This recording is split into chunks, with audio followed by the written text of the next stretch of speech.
हमारे चैनल में आपका स्वागत है। आज हमारी खास मेहमान है मैम अनुराधा सिंह मैम।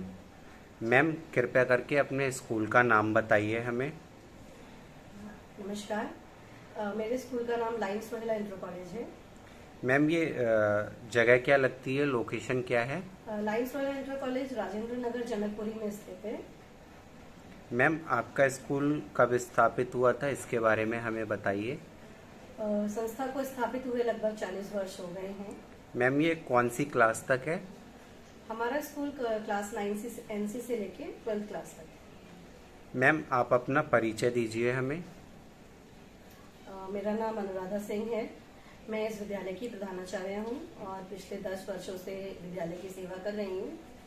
मेरी अपनी जो शिक्षा है वो मैंने पंतनगर विश्वविद्यालय से ग्रहण करी है, जिसमें मेरा स्पेशलाइजेशन है चाइल्ड डेवलपमेंट, चाइल्ड साइकोलॉजी में। उसके बाद मैंने MBA किया है, मास्टर्स इन एजुकेशन किया है, B.Ed किया है और विद्यालय को मैं देख रही हूँ। मैम ये पैटर्न क्या लगता है, इसके बारे में हमें बताइए।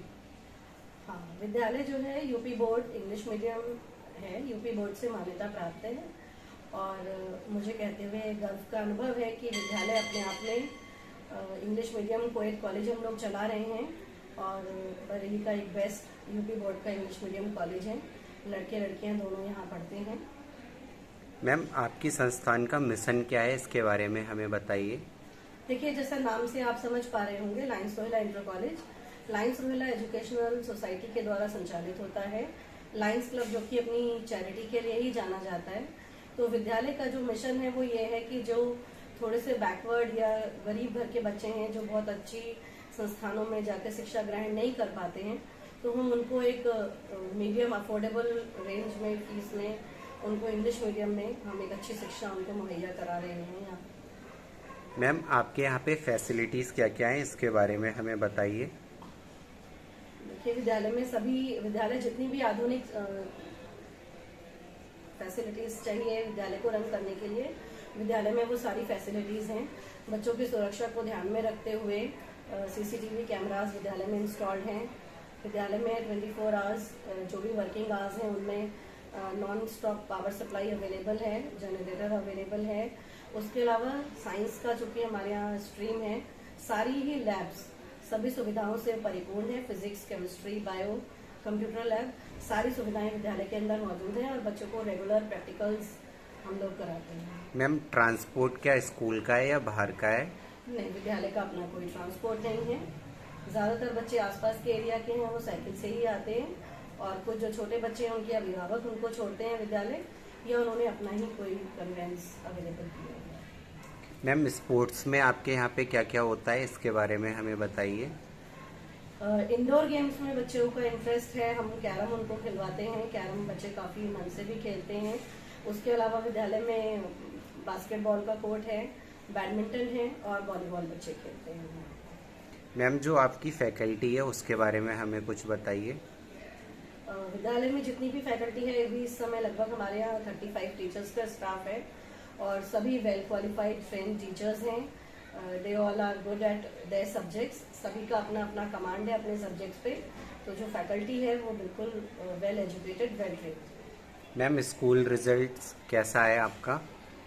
बोर्ड में हमारा 100% रिजल्ट रहता है। In fact I am glad to tell you कि अभी लास्ट ईयर भी जो बोर्ड की परीक्षाएं हुई हैं उसमें मेरे यहाँ के बच्चे ने, अमन सक्सेना नाम है उसका, कक्षा 10 में डिस्ट्रिक्ट में उसने 6th रैंक प्राप्त करी है। मैम अवार्ड्स वगैरह कुछ मिले हों स्कूल को? विद्यालय समय समय पर प्रशासन द्वारा होने वाली, विभाग के द्वारा होने वाली सभी प्रतियोगिताओं में प्रतिभाग करता है, जिसमें बच्चों ने स्टेट लेवल पे कुश्ती में और तैराकी में काफ़ी मेडल्स प्राप्त किए हैं। उसके अलावा साइंस में भी अभी पिछले साल एक गोष्ठी हुई थी जिसमें हमारी बच्ची अभी राष्ट्रीय स्तर के लिए चयनित हुई है।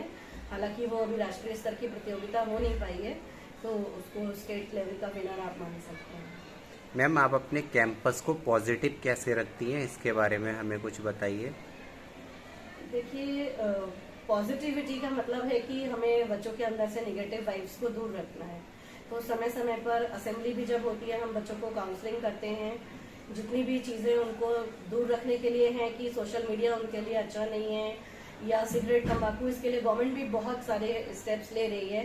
तो उसके लिए हम बच्चों को समय समय पर मोटिवेट करते हैं कि क्या चीज़ें उनकी हेल्थ के लिए, मेंटल हेल्थ के लिए अच्छी नहीं है। उसके लिए रेगुलर काउंसलिंग उनको की जाती है, किस किस चीज़ में वो आगे अपना करियर बना सकते हैं। ये सारी चीज़ें भी हम उनको समय समय पर बताते रहते हैं। बच्चों को ये बताते हैं कि अगर वो साइकिलिंग करते हैं, विद्यालय साइकिल से आते हैं, ये उनकी हेल्थ के लिए, मेंटल हेल्थ के लिए भी अच्छा है। तो इस तरह से समय समय पर बहुत सारी ऐसी गतिविधियां की जाती हैं जिससे कि बच्चों के अंदर हम पॉजिटिव वाइब्स भर सकें। और अगर उनके मन की कोई क्वेरीज हैं, कोई नेगेटिव फीलिंग आती हैं, तो टीचर्स और हम लोग सब मिलकर समय समय पर उनको काउंसलिंग करते हैं। इनफैक्ट कभी स्पेशलाइज्ड काउंसलर्स भी बुलाए जाते हैं बच्चों को, ताकि वो उनको गाइड कर सकें। मैम, आप अपने स्कूल में टफ पेरेंट्स को कैसे हैंडल करती हैं, इसके बारे में हमें कुछ बताइए। देखिए, टफ पेरेंट्स एक्चुअली बहुत सारी तरह से टफ होते हैं। कुछ पेरेंट्स फाइनेंशियली वीक हैं तो उनको भी हम टफ ही कहते हैं। तो again there is a counselling session for everything. हर पेरेंट्स का एक अपना थोड़ा सा रिजिड एटीट्यूड तो है ही। कई बार पेरेंट्स इस बात पे भी गुस्सा हो जाते हैं कि आपने मेरे बच्चे को क्यों डांट दिया, या क्यों टीचर ने उसको किसी बात के लिए टोक दिया। तो कोशिश यही करते हैं कि उस केस में बच्चों के साथ हम काउंसलिंग, बच्चों के साथ पेरेंट्स की काउंसलिंग करें और उनको ये बताएं कि भाई अगर हम और आप मिलके ही बच्चे के हित में काम करेंगे तभी बच्चे का ओवरऑल डेवलपमेंट पॉसिबल है। मैम, क्या आपके यहाँ पे कोई ग्रेजुएशन सेरेमनी या कोई एनुअल डे होता है? जी, हम लोग जो हमारे दोनों नेशनल फेस्टिवल्स हैं उनको काफ़ी भव्य तरीके से सेलिब्रेट करते हैं, दोनों ही फेस्टिवल्स को।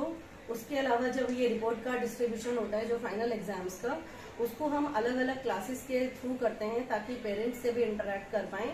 और उस दिन जो भी बच्चे होते हैं उनको प्रॉपर सर्टिफिकेट्स, रिपोर्ट कार्ड्स, और जो भी टॉप रैंकर्स होते हैं उनको अवार्ड्स दिए जाते हैं कि, और बच्चों को मोटिवेट किया जाता है that they have qualified for the next class. Ma'am, आप छात्रों को उनके कैरियर लक्ष्यों पे ध्यान केंद्रित करने के लिए कैसे मदद करती हैं? देखिए, करियर काउंसलिंग के लिए हम स्पेशलाइज्ड डिफरेंट करियर की, डिफरेंट फील्ड के लोगों को भी इनवाइट करते हैं। फॉर एग्जांपल, कॉमर्स के स्टूडेंट हैं तो हम उसके लिए आईसीएसआई के या आईसीआई के जो प्रोफेशनल्स हैं उन लोगों को इनवाइट करते हैं समय समय पर कि वो बच्चों को बताएं कि सीएस और सीए का करियर अगर उन्हें लेना है तो वो किस फील्ड में जा सकते हैं। कभी कभी डॉक्टर्स को भी इनवाइट किया जाता है या और प्रोफेशनल्स को जो बच्चों को ये गाइड करें कि अगर उनको मेडिकल की लाइन लेनी है या बैंकिंग में जाना है या सिविल सर्विसेज में जाना है तो किस तरह से वो अपना करियर आगे इस फील्ड में बना सकते हैं। उसके अलावा जैसे अभी कल चंद्रयान का ही था तो आज भी बच्चों को काफी असेंबली में बताया गया कि कोई भी बच्चे ऐसे हैं जिनका इस तरफ अगर इंटरेस्ट है तो कैसे वो एरोस्पेस इंजीनियरिंग के थ्रू इसरो में या नासा में अपनी जगह ले सकते हैं। तो कोशिश यही रहती है विद्यालय की कि समय समय पर हम बच्चों को हर संभव सहायता करें कि बच्चे आगे एक अच्छा करियर अपने लिए बना पाएं। मैम, किसी भी स्कूल में मैनेजमेंट का बहुत बड़ा हाथ होता है, तो मैम आपके मैनेजमेंट का रोल क्या है बेटर स्कूल की एजुकेशन के लिए? देखिए, जैसे मैंने आपको बताया कि स्कूल जो है वो लायंस रोहेला एजुकेशनल सोसाइटी, जो कि एक चैरिटेबल ट्रस्ट है, लायंस रोहेला के द्वारा चलता है। तो विद्यालय भी एक सोसाइटी के थ्रू ही चलता है और विद्यालय के जो इस समय चेयरमैन हैं लाइन राकेश कपूर जी हैं और मैनेजर लाइन मुकेश रोहतगी जी हैं। उन दोनों ही लोगों का ये ध्येय है कि विद्यालय को हम अच्छे से अच्छा बनाएं, बच्चों को सारे रिसोर्सेज अवेलेबल कराएं। एक जिस स्पेशल वर्ग को, सोसाइटी को ध्यान में रख के विद्यालय का संचालन किया जा रहा है, तो उद्देश्य यही है उनका भी कि हम बच्चों को हर संभव मदद कर पाएं। अगर कोई बच्चे बहुत ही इकोनॉमिकली वीक सेक्शन के हैं या जिनको फाइनेंशियल बहुत ज्यादा प्रॉब्लम्स कभी हो जाती हैं तो मैनेजमेंट आगे रहता है ऐसे बच्चों को अडॉप्ट करने के लिए। इनफैक्ट कुछ बच्चों को हम इस तरह से फी कंसेशन भी दे देते हैं ताकि कोई भी बच्चा सिर्फ पैसे के अभाव में शिक्षा से विहीन न रह जाए। तो इसमें विद्यालय प्रबंधन काफी सहयोग देता है और प्रबंधन नई नई चीजों को विद्यालय में लागू करने के लिए हमेशा तत्पर रहता है कि बच्चों को हर अपडेटेड चीज उनको मिलनी चाहिए। मैम, संचार और कंप्यूटर कौशल आवश्यकता है आजकल की, तो इसके बारे में आप क्या कहना चाहेंगी? विद्यालय में एक वेल इक्विप्ड कंप्यूटर लैब मौजूद है और बच्चों के टाइम टेबल में प्रॉपर कंप्यूटर का पीरियड है जिसमें उनको थ्योरी और प्रैक्टिकल दोनों ही क्लासेस करवाई जाती हैं। उसके अलावा समर कैंप वगैरह होता है तो उसमें हम बच्चों को एक्स्ट्रा क्लासेस के थ्रू भी कंप्यूटर से लिटरेसी कराते हैं। मैम, डिसिप्लिन भी स्कूल में बहुत ज़रूरी है, तो आपके इस पे क्या विचार हैं? देखिए, अनुशासन के बिना तो विद्यार्थी जीवन क्या, हम लोग भी पॉसिबल ही नहीं है। तो विद्यालय का पूरा जोर, इनफैक्ट मेरा ही पूरा जोर अनुशासन पे ही रहता है। और जहां तक अनुशासन की बात अगर मैं कहूँ तो डिसिप्लिन को स्टार्टिंग में आपको इम्पोज ही करना पड़ता है, and then gradually it becomes your habit. तो विद्यालय अनुशासन के लिए बहुत ज्यादा ध्यान देते हैं। हम लोग सारे टीचर्स प्रॉपरली अपनी ड्यूटीज देते हैं। विद्यालय में अनुशासन के लिए बच्चों की भी एक कमेटी बनी हुई है, जिसमें प्रीफेक्ट्स हैं, कैप्टन, वाइस कैप्टन हैं, जो खुद भी बच्चों को मॉनिटर करते हैं रेगुलर। छुट्टी के टाइम पर भी हम पूरा ध्यान देते हैं कि बच्चे जो हैं वो जब डिस्पर्स हों तो कहीं भी किसी प्रकार की कोई प्रॉब्लम नहीं हो। और समय समय पर बच्चों को अनुशासन के लिए हम काउंसलिंग भी करते रहते हैं। तो अनुशासन का कोशिश तो यही है कि विद्यालय में हम बच्चों को अनुशासित बनाएं। मैम, आपके स्कूल में सबसे अच्छी बात क्या है जो इसे अन्य स्कूलों से अलग बनाती है? सबसे अच्छी बात मेरे स्कूल की ये है कि हम सबकी रीच में हैं। बहुत सारे पेरेंट्स ऐसे हैं जो फाइनेंशियली स्ट्रांग नहीं हैं और बहुत महंगे स्कूल को अफोर्ड नहीं कर पाते हैं। तो कहीं उनके मन में अगर ये गिल्टी रह जाती है कि मैं अपने बच्चे को एक अच्छे स्कूल में नहीं पढ़ा पाया। अगर कोई भी बच्चा जो मेरे विद्यालय में पढ़ रहा है, हमारी पूरी ये कोशिश है कि बच्चा किसी भी तरह से किसी भी एक अच्छे स्कूल से पीछे ना रहे। तो विद्यालय में इंग्लिश मीडियम का विद्यालय हम लोग रन कर रहे हैं। हर तरह की अवेयरनेस, एक्सपोजर बच्चों को देने की कोशिश करते हैं कि बच्चा जब यहाँ से निकल के समाज में खड़ा हो तो उसको ये कहीं भी फील ना हो कि मैंने एक बहुत अच्छे स्कूल से शिक्षा प्राप्त नहीं करी है। यही हमारे स्कूल की एक खासियत है कि हम एक बहुत ही रीजनेबल रेट्स में, हमारा स्कूल जो है वो सभी के लिए अवेलेबल है।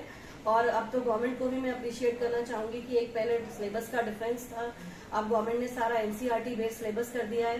तो now there is no difference between CBSE, ICSE and UP board syllabus. ICSE का तो थोड़ा डिफरेंट है, but CBSE and UP board is having the same syllabus. तो बच्चे एक अच्छी शिक्षा अपने ही बजट में पेरेंट्स उनको यहाँ दिलवा सकते हैं। और विद्यालय में अनुशासन का पूरा ध्यान रखा जाता है, करियर काउंसलिंग की जाती है, कोई भी कॉम्पिटिशन्स अगर हो रहे हैं तो बच्चों को उसमें बाहर भेजा जाता है। सारे रिसोर्सेज विद्यालय के अंदर मौजूद हैं। मैम, आप अपने आप को स्ट्रेस से कैसे दूर रखती हैं?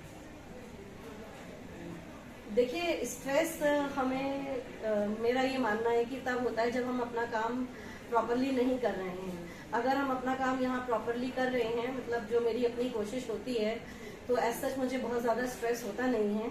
स्ट्रेस होता है कभी स्कूल की कोई सिचुएशन को देखे, कभी किसी बच्चे को या पेरेंट्स को परेशानी में देखती हूँ, तब मुझे थोड़ा स्ट्रेस होता है।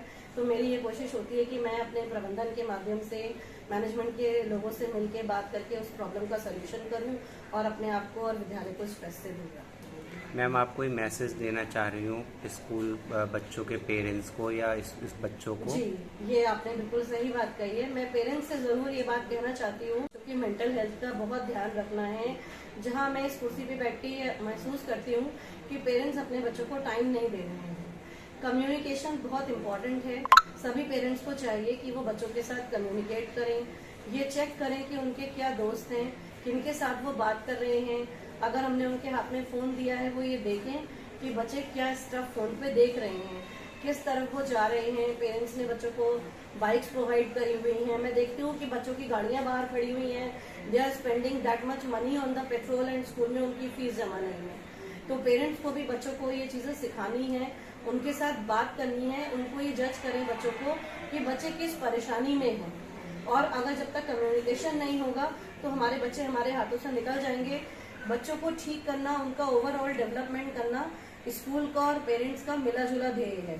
अगर हम लोग मिलके साथ काम करेंगे तो आने वाले समय में हम अपने बच्चों को बहुत अच्छा बना पाएंगे। मैम, बरेली एजुकेशन न्यूज़ को कवर करने के लिए धन्यवाद। मैम, आप कोई मैसेज देना चाह रही हूँ हमारे चैनल को? देखिए, मैं सबसे पहले तो आपके चैनल को धन्यवाद कहूँगी कि आप टीचर्स की, स्कूल प्रिंसिपल्स की आवाज़ जो है वो जनता तक पहुँचा रहे हैं। उम्मीद करती हूँ कि आप ये जो इतना अच्छा काम कर रहे हैं, पेरेंट्स, जितने भी पेरेंट्स हैं वो इसको देखें। और मैं या बाकी स्कूल के प्रिंसिपल्स जो भी बातें उनसे कहना चाहते हैं, वो सब लोग मिलके बच्चों के साथ कम्युनिकेट करें और बच्चे जिस समस्या से जूझ रहे हैं हम सब उनको मिलकर सॉल्व करें। मैम, बरेली एजुकेशन न्यूज़ को कवर करने के लिए एक बार फिर से धन्यवाद।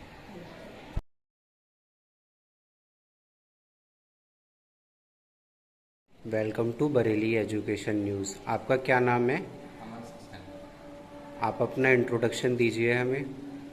My name is Aman Saxena. I am studying in class 11 in Lawrence Royal Inter College. आपको अपने स्कूल के बारे में सबसे अच्छी बात क्या लगती है? The education facility of this school is very good. The teachers are so helping लोगों को यहाँ पे एडमिशन क्यों लेना चाहिए? because of the education facilities. आप अपने